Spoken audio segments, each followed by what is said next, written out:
Hello friends, good morning, Radhe Radhe. তোমরা সবাই কেমন আছো? শুভ সোমবার, আশা করছি সকলে ভালো আছো। আমিও মোটামুটি আছি। তো চলো ভিডিওটা শুরু করা যাক। তো সকালেই দেখো বেশ অনেকগুলোই ফুল টুল পাওয়া হয়েছে।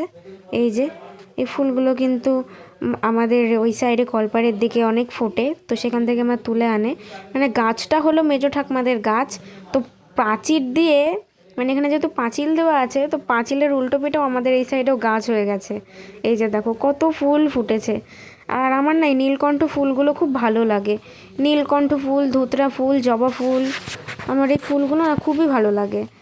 আর এই নীলকণ্ঠ ফুল যে অনেক রকম কালারের হয়, গোলাপি হয়, সাদা হয়। তবে আমি দু রকমেরই মানে দেখেছি, মানে আমাদের বাড়িতে দু রকম ফোটে, সাদাটা ফোটে আর নীলটা ফোটে। কিন্তু আমি মানে যেটা হালকা একটু দুধে হালকা কালার, মানে গোলাপি কালার বলছি, সেটা আমি এখন অবধি মানে দেখেছি, ছবি টবিতে দেখেছি, কিন্তু সামনাসামনি দেখিনি কোনো দিন। ওটাও ভালো লাগে। মানে নীলকণ্ঠ ফুল আমার সবই ভালো লাগে, তবে নীলটা একটু বেশিই ভালো লাগে। তো এই যে ঘরের অবস্থা, এখন প্রায় 10:30 মতো বাজে। আমি সকালবেলা মানে এপাড়া ওপাড়া থেকে গল্প করে করে এসে এখন এই যে তোমাদেরকে দেখাচ্ছি যে ঘরে এখনও কোনো কাজ হয়নি।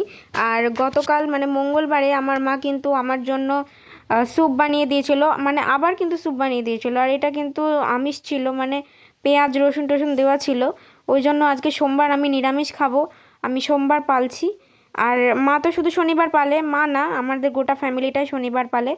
শনিবারটা মেন, ওটা পালবেই। আর সোমবারটা মা পালবে না, কারণ সপ্তাহে 2 দিন পালা সত্যিই মানে একটু চাপ হয়ে যাবে। তো আমার কোনো ব্যাপার না, আমি শনিবার সোমবার দুবারই পালছি।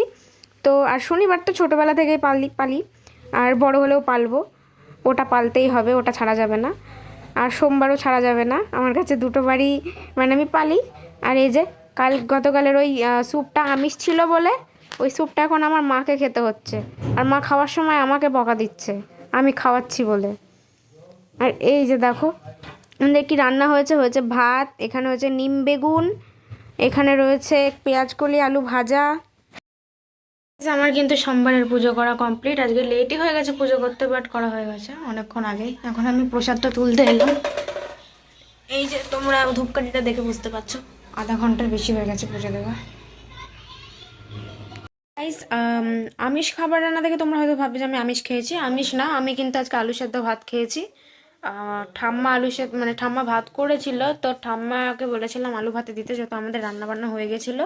তাই ঠাম্মা আলু ভাতে দিয়েছিল, তো সেই আলু সেদ্ধ ভাতই কিন্তু আমি আজকে খেয়েছি সারাদিন, সকালে দুপুরে এমনকি রাতেও খাবো। তো এখন আমাকে মা জোর করে এই যে ছোলা মাখানো দিয়ে গেল। এটা কিন্তু সম্পূর্ণ নিরামিষ, গাজর টমেটো আর লঙ্কা দিয়ে মাখানো আছে। মা বাবা আলাদা করে মাখিয়ে নিয়েছে ওদের মতো করে। তো যাই হোক, ভিডিওটা কেমন লাগলো অবশ্যই জানিও। ভালো লাগলে লাইক কমেন্ট শেয়ার এবং সাবস্ক্রাইব করে সঙ্গে থেকো। দেখা হচ্ছে সবার সাথে নেক্সট ব্লগে। তো টাটা সবাইকে, গুড নাইট।